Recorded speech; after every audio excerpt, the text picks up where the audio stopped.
This is a very brief story, and it's one that you may not know. It's called The Goose That Laid the Golden Eggs. Not to be confused with Willy Wonka's golden geese. A man and his wife, a farmer and his wife, had the good fortune to possess a goose which laid a golden egg every day. Lucky though they were, they soon began to think they weren't getting rich fast enough. And imagining that the bird must be made of gold on the inside, they decided to kill it in order to secure the whole store of precious metal all at once. But when they cut it open, they found it was just like any other goose. So they neither got rich all at once, as they had hoped, nor did they enjoy any longer that daily addition to their wealth. Much wants more, but loses all.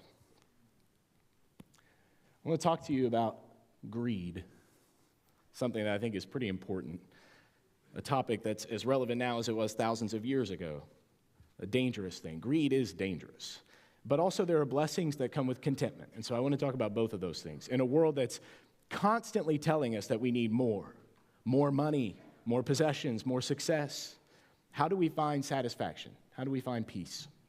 The moral of the story, I think, is clear. Greed leads to devastating loss. It seems to bring you more at first, but it often disappoints us in the end. In their quest for more, the farmer and his wife ended up with nothing. They sacrificed a steady blessing under the illusion of immediate gain. I'm going to say that again because it seems profound and I think it's relevant to me and to many of you. They sacrificed steady blessing under the illusion of immediate gain. How many times I've done that? Just like the farmer, we often fall into that trap of believing that accumulating more and more possessions, more stuff, will somehow bring us lasting satisfaction. But the Word of God warns us over and over again, it doesn't work like that. There are perils with our greed, empty promises. Material wealth just doesn't satisfy the way that we hope it will. And so I want to consider one more story. This one is from Jesus himself. Another story about a farmer. This one, there's no wife mentioned, but there is a farmer, and he's greedy. And so I think it's worth reading. This is the parable of the rich fool in the Gospel of Luke, chapter 12. And this one I do have on the screen. Jesus told them a parable, saying, "The land of a rich man produced plentifully. And he thought to himself, what shall I do? I don't have anywhere else to store all these crops." So he said, "I know what I'll do. I'll do this. I will tear down my barns, and I will build larger ones. And there I will store all my grain and my goods, and I'll say to my soul, 'Soul, you have ample goods laid up for many years. Relax, eat, drink, be merry.' And God said to him, 'Fool, this day, this very day, or this night, your soul is required of you. And the things you have prepared, whose will they be? So is the one who lays up treasure for himself and is not rich toward God.'" The word of the Lord. Thanks be to God. Jesus tells of a wealthy man whose greed led to his downfall. His earthly riches couldn't save him. We see that in 1 Timothy 6, in a warning from the Apostle Paul, who says that godliness with contentment is great gain. And he had just talked about people who wanted more and more, and they pierced themselves with many pangs in the pursuit of more. So he reminds the church, we brought nothing into the world, and we can take nothing out of it. For the love of money is a root of all kinds of evil. Not money, but the love of money. And the word money in Aramaic, the word Jesus used, was mammon, and it means stuff, possessions. It's not just cash. It's all the stuff, the material stuff of the world that we desire. And Jesus says it's fleeting. It's not going to last. As I heard when I was a kid, you never see a hearse pulling a U-Haul. It's a stupid joke, but you get the point, right? It's true. You know, sometimes those dumb little jokes are quite profound. You can't take anything with you. True wealth, according to Jesus and frankly from lived experience, isn't measured in bank accounts. It's not measured by the stuff you have or that you've acquired in your life, but by the richness of your relationship with God and with others. This is a time of year where I think it's important to talk about that, about generosity and contentment as opposed to greed and desire. When we are content with what we have, we free ourselves from the endless cycle of wanting more. We're able to live generously and to share our blessings. So I want to first talk about the deceptiveness of wealth. Matthew 6, 19 to 21, Jesus in the Sermon on the Mount says something that you've probably heard before. He says, "Don't lay up for yourselves treasures on earth where moth and rust can destroy, where thieves could break in and steal. But store up for yourselves treasures in heaven," meaning in God's ultimate kingdom. I don't want you to misunderstand. There's not like a place called heaven with a vault where you can put gold or something, right? He's speaking metaphorically. He's saying store up righteousness and good deeds and relationships that are wholesome, because that's stuff that you can take with you into the world to come. The money, the house, the car, the nice clothes, whatever, the stuff people like, none of that can go with you. So he says, store up for yourselves treasures in heaven where moth and rust cannot destroy, where thieves could never break in or steal. And then he says, where your treasure is, there your heart will be also. What you treasure affects how you live. What you value exposes your character. So you have to stop this morning and ask, or I hope you will, what do I value in life? What is it in your heart of hearts? What is it that you really treasure? Where have you invested your time, your energy? Where are your desires in life? Material wealth is deceptive. It promises happiness, but it leads away from it. It leads away from God's path of generosity and blessing others. When all we ever want is to receive, then we don't learn the gift of giving. And I think that's a common problem in today's world. Our hearts tend to follow what we value most. So if we prioritize wealth or status over everything else, then we risk straying from the life that God has offered us. And that's how wealth deceives us into thinking there's this great gift available, and once we seize that gift, we realize it's empty, it's hollow, it's vapor in the wind, vanity of vanities, as Koheleth would say in Ecclesiastes. It's meaningless, it's empty. And so I want to think for a second about modern forms of greed, ways that we're caught in this trap. In today's society, I think we are bombarded with messages that we need the latest gadget, a bigger house, a nicer car, any of these things to make us happy. Advertisements, they tell us that our lives are incomplete without this stuff. And it's easy to get caught up in this mindset. If you aren't aware, dopamine, serotonin, other endorphins are actually released in your body when you shop, when you purchase stuff. It's amazing. There's science behind this. And if you don't think that advertising firms have studied the science, that they're preying on you, that they're manipulating your mind, your brain chemistry to make you want to buy more stuff and feel really good for 5 minutes and then have to buy more stuff to feel good again, they are doing that. It's their job to do that. And many of us have been duped, and we fall into the trap. It's really a scary thought that modern-day AI and algorithms can do some of this for them. So now we don't even have to pay people to trick us. The computers have been made smart enough to trick us on their own, to make us want to buy more and click more. And I mean, who hasn't heard of clickbait, right? It's anything that we can do to get your attention and give you a quick high so that you keep coming back for more. And it becomes truly an addiction. And then creditors offer more and more ways to finance what you can't afford. And what's worse, they give out things like payday loans to people that they know good and well will never be able to return that debt or repay that debt. And so they snowball their debts until it's an avalanche that begins to crush them. All of this is predatory behavior. And the world around us likes to be a predator. It preys on people. Some of you have been the prey. I think many young people, from my experience, have never received any kind of at least formal education about finances or budgeting or wise investments for the future. We spend a lot of time teaching them skills they'll never use again, but we don't talk to them about how to manage money and how to be fiscally responsible and how to steward their blessings. We don't spend a lot of time teaching the skill of generosity, which I think is not only a gift, but a skill in life. It builds relationships. Think of how many family and friendships, the connections you have with family and friends that are bolstered because of generosity. because of the continual giving of yourself to these other people and vice versa. Generosity is a beautiful thing, and we don't spend a lot of time teaching that. So we don't teach the practical skills. We don't teach the gift of generosity. I think that's setting us up for failure. And we've seen the results, haven't we?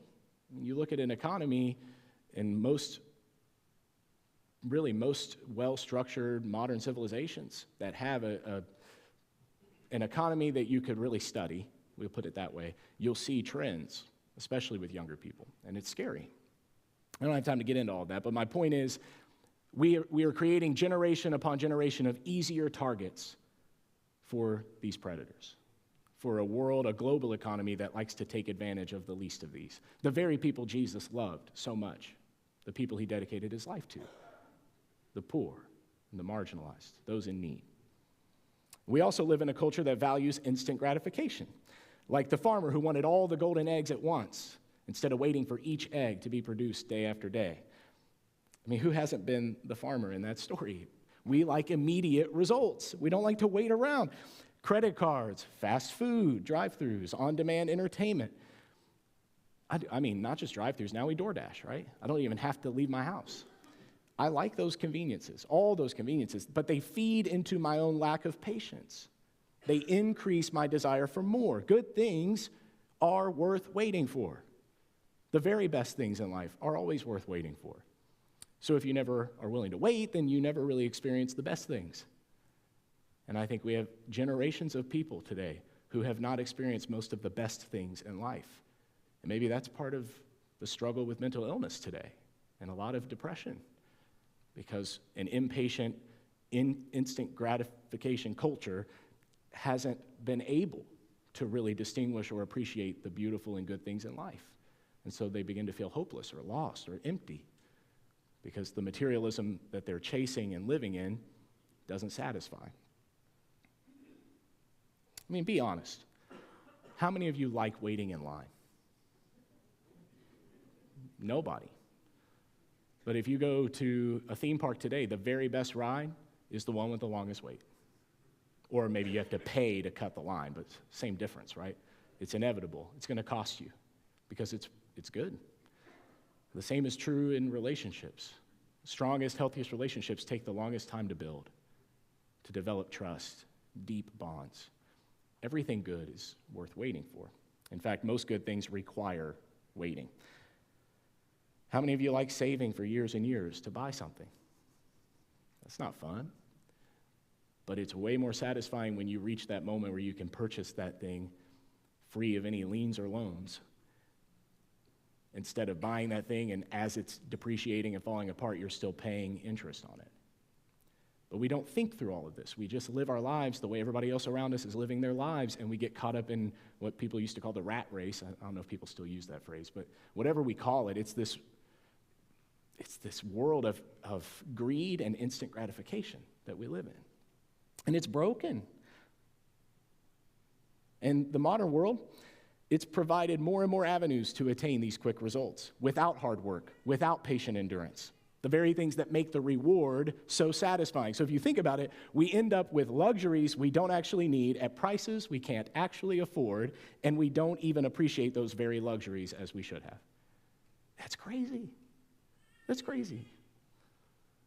We have things, luxuries, in fact, that we don't need, that we can't afford, and we don't even appreciate. That's convicting. And then I begin to understand King Solomon, or whoever Koheleth was in Ecclesiastes, who said, it is a vanity of vanities. It's just empty. It just dissipates in the wind. And we live that way, some of us for years and years and years. So what do we do about it? I think the best offense is a good defense. So I want to start with cultivating contentment. Cultivating contentment. First, gratitude for God's provision. Take time each day to thank God for what you have. Recognize that every good gift comes from Him. Gratitude is the central virtue of the Christian life. I really believe that. Gratitude is the central virtue of the Christian life. I have never known anyone who was truly grateful and at the same time bitter or small-minded or easily angered or selfish or mean-spirited. Gratitude heals the soul it makes us well. It makes us more like Christ.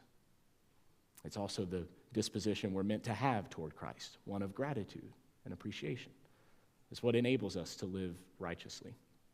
So first, gratitude for God's provision. Second, trust in God's timing. We have to develop trust in God's timing. Remember that God knows what we need and when we need it. Patience isn't just a virtue, it is a form of trust. It's taken me a long time to really wrap my mind around that. Like many of you, I used to think that patience was just being willing to wait. But eventually I had to ask the harder question, why am I not willing to wait? And that exposed something very broken inside of me. I don't really trust God. If I really trusted, I could wait. So I want to reiterate to you, if you are a follower of Jesus, be grateful and learn to trust God and his timing. And then thirdly, out of these things, out of gratitude and trust, flows this beautiful gift, which is generosity. Generosity. Be generous as an antidote to greed. Acts 20:35 says it's more blessed to give than to receive. That's a word for the Christmas season. It's more blessed to give than to receive. Don't you notice how happy people feel when they're exchanging gifts? The joy that people seem to have at this time of year when they're giving instead of taking? Everybody just sees this glimmer of hope, like what if the world actually cared more about helping instead of hoarding? It's a nice moment every year just to think about, even if it's been so heavily commercialized, and I know you could gripe about it later, but I know Christmas has been commercialized. I don't care. It still encourages people to give instead of taking, and something in that is worth celebrating. It's beautiful. That's at the heart of God, to give rather than to receive. So practice generosity. Shift your focus from yourself to other people. Break the chains of greed. But cheerful generosity, the kind that Jesus tells us to have, not begrudging, but cheerful generosity, is born of our trust in God and our sense of gratitude. So we need all three of these: gratitude for what God has provided, trust in God's timing, and generosity toward others. These things will cultivate contentment. And that reminded me of a literature character and movies and everything now, but Ebenezer Scrooge. You know Ebenezer Scrooge, right? From A Christmas Carol. I was going to tell you a personal story about all this, and I thought, I don't want to dig into that in front of all these random people. So I'm going to use Ebenezer Scrooge as an example. But let's just say I have been a Scrooge at times. I just don't want to share any specifics. At the beginning of A Christmas Carol, Scrooge epitomizes greed and discontent. He hoards wealth. He lives in misery. His fear of scarcity, it blinds him to the blessings he already has. It hardens his heart toward the people around him. That reflects how greed deceives us. That's why it's such a favorite story at this time of year, because it exposes these things we've been talking about. We're convinced that more possessions will bring satisfaction, when in reality it leads to spiritual poverty. Enter Ebenezer Scrooge. Materially very rich, spiritually broke. Through his journey with the three spirits, the past, present, and future, Scrooge discovers the truth about gratitude and trust. He learns that his wealth, all of his stuff, that is not a source of security. It's a tool with which he could bless others. And by witnessing the joy of the Cratchit family, who have so little and yet are rich in love, he sees his own lonely future, and he begins to grasp that contentment isn't found in accumulating enough. You'll never have enough. Contentment is found in giving with what you do have. Scrooge's transformation shows us that generosity is both an act of gratitude and a demonstration of trust. He's a picture of what we've just been talking about. So when he gives freely and he helps the Cratchits and reconciles with his nephew and cares for his community, Scrooge experiences a joy and a fulfillment that he never knew when he was hoarding all that wealth. His story echoes the words of Jesus in Luke 12. He says, "Watch out. Be on your guard against all kinds of greed, because life does not consist in an abundance of possessions." Again, mammon, stuff. Life doesn't consist of a bunch of stuff. That's not what makes life life. You can live without having much stuff, and you can have all kinds of stuff and never really live. That's what Jesus said in Luke 12. That's at the end of the parable. that he tells about the rich fool, the rich farmer who built bigger barns. I think Charles Dickens had in mind that rich farmer from Jesus' parable when he made up the character of Ebenezer Scrooge. I can't prove that, and he's not around anymore for me to ask him, but I really think that. I think Dickens was offering an alternative ending that Jesus had left for us to imagine. What if the farmer, instead of building the bigger barns, second-guessed himself and did something different? What if he took the surplus and gave it away? And Dickens says, there is another option. You don't have to follow the path of this fool. And so Jesus invites you to think of the same. I don't know if that's what Charles Dickens had in mind. I definitely don't know who Jesus had in mind when he told the parable. But I hope and pray that it wasn't you and that it wasn't me. For each of us, cultivating contentment begins with gratitude, and it goes on with trusting God, and it shows itself in generosity. Like Scrooge, we're called to open our hands and our hearts, knowing that in giving, we receive with even greater blessing. His story reminds us that the opposite of greed isn't generosity. That is one of the antidotes to greed. But the opposite of greed is, in fact, joy. It's joy. History offers lessons about this, too. This will be very quick, but during the 1920s, many of you studied this in school, I'm sure. I don't think any of you were old enough to be there. But many people invested heavily in the stock market, and they were driven by this desire for quick wealth, speculative greed, which led to that great stock market crash in 1929, which, of course, plunged the Western world into the Great Depression. I'm sure you heard about the Great Depression. That was caused by greed, by speculation and greed. We see it in history. And we still see examples of this, where people's pursuit of wealth results in widespread ruin. We see it in the way we treat our planet, with overexploiting and overharvesting and overusing natural resources. There are so many ways that we try to get the golden eggs out of the goose instead of just waiting for them to be produced in a timely manner. Because we're impatient, because we're greedy, we ruin the gifts that God has given us. We abuse them, we misuse them, and we lose them. And it's a shame. So we talked about how to cultivate contentment. I want to close with a few steps to actually combat greed. How do we push back against greed? First one, I have 4 points and then we're done. Self-examination. Regularly check your heart. Ask yourself, what motivates my decisions? I want you to do that this week. Go home and think, what motivates me to do the things I do with my life? What is the inclination in my heart that leads me to live the way that I live? When I get up in the morning, do I show gratitude for the blessings that I have? Do I start my day with gratitude? Am I thinking, taking stock of the goodness, the blessing in my life? Or am I already thinking about what to get next, how to get it? Those are important questions. My kids and I, every morning and every night, we pray and we list things that we're grateful for. It's so simple. Literally, little tiny kids can do it. And yet it is profoundly helpful because it turns the attention away from me into a source of blessing.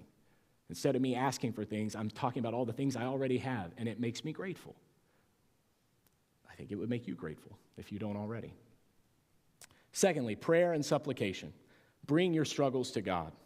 Pray for contentment. This is something that we often don't do in our battle against sin. We forget to just pray and ask God to help. We think about how to be more accountable or, things like the other things we're going to talk about, but sometimes we forget to just pray. Ask God to help you. If you feel stuck in a place of greed, if you just feel like you have these desires for more and you can't seem to remove them, ask God to help you. God wants to help you to be righteous. He wants to help you to get over greed. Philippians 4:6 says, don't be anxious about anything. In every situation, by prayer and petition, with gratitude, with thanksgiving, make your requests known to God. Then accountability, the third point, accountability. Surround yourself with fellow believers who will encourage simplicity and generosity. It's good enough just to be around other Christians, but try to find some Christians in your life, whether rich or poor, it doesn't matter. Christians that know how to be content. People that you understand to be generous and to live simply the way that Jesus did. Find those people in your circle and draw nearer to those people. Be accountable to those people. Perhaps ask them for wisdom or advice, or ask them to pray for you. Ask them to hold you accountable. We talk about accountability partners a lot. Find someone to keep you accountable with greed. To check in every now and then and say, are you practicing generosity? Are you making decisions for the good of others? Or are you focused more on yourself right now? Build that system of accountability and support. A question that I sometimes ask myself, it's deeply convicting. Am I modeling my life? So when I think of who I look up to or who I'm trying to be like, am I modeling my life and taking advice from those who have more than me or those who give more than me? Am I trying to be like the people who have more than me or the people who give more than me? And I would say 9 out of 10 times, it's the first one. I'm looking at people who have more, they're smarter, they're better, they're more gifted, seemingly something they have that I want. And so I model myself after them. I do what they did. I read what they read. I take the course they took. I learn the thing they learned, whatever, right? I try to follow their path. But what if I chose people who know how to give more than me? And I try to be like those people. I wish I would do that more. Finally, stewardship. Recognize everything you have is a gift from God. None of it belongs to you. We already said you can't take it with you when you go, but it's more than that. It's not yours to take. That's why you're not allowed to take it with you, because it was on loan. None of it is really yours. None of it. What a humbling thought that I only know what I know because of the brain God created in my head and the circumstances he placed me in to learn what I have learned. I can only do what I can do because of the people God put in my life to teach me how to do it and the abilities God gave this body to do the things that I do. All of it, not just the stuff. Who I am is a gift of God. Who you are and all that you have is a gift of God.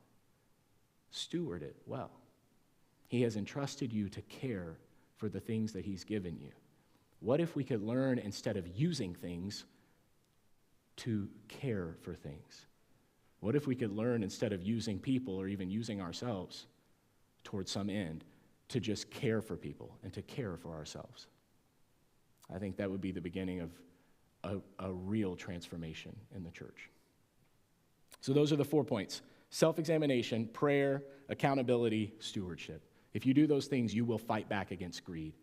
And if you learn to be grateful and trust God and give generously, then you will cultivate contentment in your heart. And in all these ways, you will be more like Jesus than you were yesterday. And I encourage you to do it.